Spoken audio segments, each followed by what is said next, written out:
Programme में एक बार फिर खुशामदीद नाज़रीन। हाल ही में जो अरकान सेनेट हैं उन्होंने अमेरिका का एक अहम दौरा किया है सेनेटर सलीम मांडीवाला की सरबराही में, और उन्होंने अमेरिका में अहम मुलाकातें भी की हैं। उन मुलाकातों में मुख्तलिफ इशूज़ जो हैं वो डिस्कस हुए हैं। सेनेटर सलीम मांडीवाला साहब हमारे साथ मौजूद हैं, हम उनसे गुफ्तगू करेंगे। सलीम साहब, बहुत शुक्रिया वक्त निकालने का। हमने देखा सर, मुख्तलिफ ख़बरें भी हमारी नज़र से गुजरी। ये आपका एक अहम दौरा था अमेरिका का।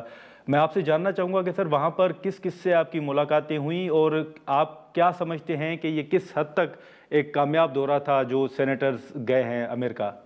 देखिए नादिर, हमारा जो ये बेसिकली दौरा था ना, ये वो इसलिए था कि हमारी पार्लियामेंट की इंगेजमेंट यूएस कांग्रेस और यूएस सेनेट से ना होने के बराबर है। और ठीक है। उसकी वजह से हमारी वहाँ ना कोई सुनवाई होती है, ना यूएस कांग्रेस हमारे साथ इंटरेक्ट करती है, हमारी हम्म। पार्लियामेंट के साथ ना हम उनके साथ इंटरेक्ट करते हैं। तो हम ये चाह रहे थे कि ये प्रोसेस शुरू हो और ठीक है। दोनों पार्लियामेंट्स जो है एक दूसरे से हमारा इंटरेक्शन हो, हमारी बातचीत हो, और हम पीरियोडिकली एक दूसरे से मिलें, वो हमें विजिट करें, हम उनको विजिट करें। तो बेसिकली एक एक सिचुएशन थी जिसमें हम चाहते थे कि हम एक दूसरे के साथ अपनी एंगेजमेंट बढ़ाएं, और उसके लिए हमें अपॉर्चुनिटी मिली। और पहली दफ़ा रेबन हॉल जो यूएस कांग्रेस के अंदर है, वहाँ हमें अपॉर्चुनिटी मिली उनके कांग्रेसमैन के साथ मिलने की, उनके साथ एंगेजमेंट करने की। उन्होंने भी स्पीचेस की, हमने भी स्पीचेस की। और अच्छा, और सलीम साहब, ये तारीख में पहली मर्तबा है कि उस हॉल में जो है वो सेनेटर्स गए हैं, पाकिस्तान की तरफ से कोई भी डेलीगेशन गया है? जी जी, ये उन्होंने हमें बताया कि ये हमने अच्छा। और उनका भी काफी लंबा चौड़ा करियर था कांग्रेस में। उन्होंने कहते हैं कि हमने कभी भी रेबन हॉल में पाकिस्तान का कोई डेलीगेशन या कोई इवेंट आते हुए नहीं देखा। तो उसको उन्होंने बड़ा खैर मकदम किया, और उन्होंने कहा कि जी हमें बड़ी खुशी हुई जब हमें अप्रोच किया गया कि पाकिस्तान से सेनेटर्स आना चाहते हैं और रेबन हॉल में। वो विजिट करना चाहते हैं, बिल्कुल। लेकिन सलीम साहब, ये जो मुलाकात थी, फिर वहाँ पर किसी भी नुक्ते पर कोई इत्तेफाक भी हुआ, या फिर मजीद मुलाकातें जारी रखने का फैसला हुआ है, या उस पर इत्तेफाक हुआ है? देखिए, कोई वन पॉइंट एजेंडा नहीं था।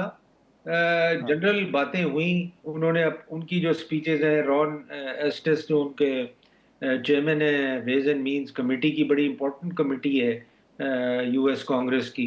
उन्होंने कुछ बातें की पाकिस्तान और यूएस रिलेशंस पे, और स्पेशली हम्म। ये जो बीओपी है जो बना है, हम्म। बोर्ड, जी, बोर्ड ऑफ पीस वाला। हाँ, उस पे उन्होंने बात की और उन्होंने वेलकम किया पाकिस्तान कि वो उस बोर्ड का हिस्सा बना। और इस टाइप की बातें हुई। हमने वीज़ा इशू रेज किया उनके साथ। जो आप जी। सरप्राइज होंगे, none of the congressman knew about it. तो अच्छा। दे वर सरप्राइज्ड जब हमने ये बात की कि जी हमारे इमिग्रेंट वीज़ाज जो हैं वो पॉज कर दिए गए हैं, और वो प्रोसेस नहीं किया जा रहा उनको सस्पेंड है। जब तक कि रिव्यू ना करेगी यूएस गवर्नमेंट। तो देवर सरप्राइज, क्योंकि एक तरफ वो पाकिस्तान को अप्रिशिएट कर रहे थे, दूसरी तरफ हमने उनको ये चीज़ बताई। तो उन्होंने काफ़ी हम्म। उसको सीरियसली लिया, और उन्होंने कहा कि हमें तो इसका we don't even know about it. इस टाइप लेकिन की सलीम साहब, चीज़ें। यहाँ भी यही सवाल उठ रहा है ना कि अमेरिका के साथ हमारे इतने अच्छे ताल्लुकात हैं, तो कम से कम वो जो मगर 75 ममालिक की लिस्ट है उसमें से पाकिस्तान को निकाल लिया जाता तो बेहतर था। मगर मगर मैं आपको बताऊं, वो जिसने भी लिस्ट बनाई है ना, मुझे लगता है कि वो डेटा जो उन्होंने यूज किया है ना, वो कुछ सही नहीं थे, क्योंकि उसमें ऐसे ऐसे मुल्क आ गए जो कि यूएस में ना इमिग्रेंट अप्लाई करते हैं ना वो कभी आते हैं। तो वो भी थोड़े कंफ्यूज थे जब मैंने उनको लिस्ट दिखाई कांग्रेसमैन को, कि भाई you know these countries are there, they have no immigration to to United States. तो मुझे लगता है हम्म। कि जिसने भी वो डेटा फीड करके और जो भी पैरामीटर्स सिस्टम में डाले होंगे, उसकी वजह से ये काफी कंट्रीज उसमें जो है वो गलती से उस डेटा के फीड करने से आ गई हैं। तो मेरा ख्याल है वो ओवरऑल लिस्ट को रिव्यू करेंगे and they will consult with the concerned countries also और इंशाल्लाह। तो सलीम साहब, आप पुरुमीद हैं कि जिस तरह के मतलब अच्छे ताल्लुकात हैं अमेरिका के साथ, तो ये जो वीज़ा प्रोसेस है, इमिग्रेंट वीज़ा जो सस्पेंड हुआ है, ये मसला हल हो जाएगा आने वाले दिनों में? जी, जी, मुझे पूरी उम्मीद है, पूरी उम्मीद।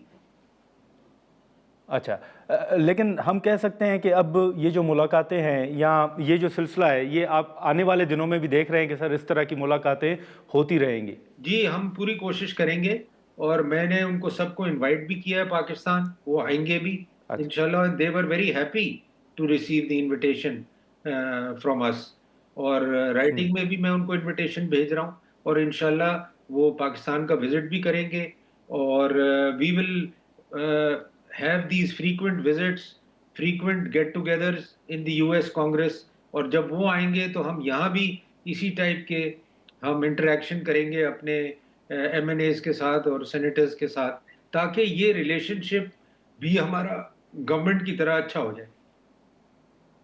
लेकिन ओवरऑल आप सर समझते हैं कि इसका इम्पैक्ट ओवरऑल पाकिस्तान पे होगा, या पार्लियामेंट्री सतह पर आप देख रहे हैं कि इसका इम्पैक्ट जो है आपके विज़िट का जो है वो पड़ेगा असर?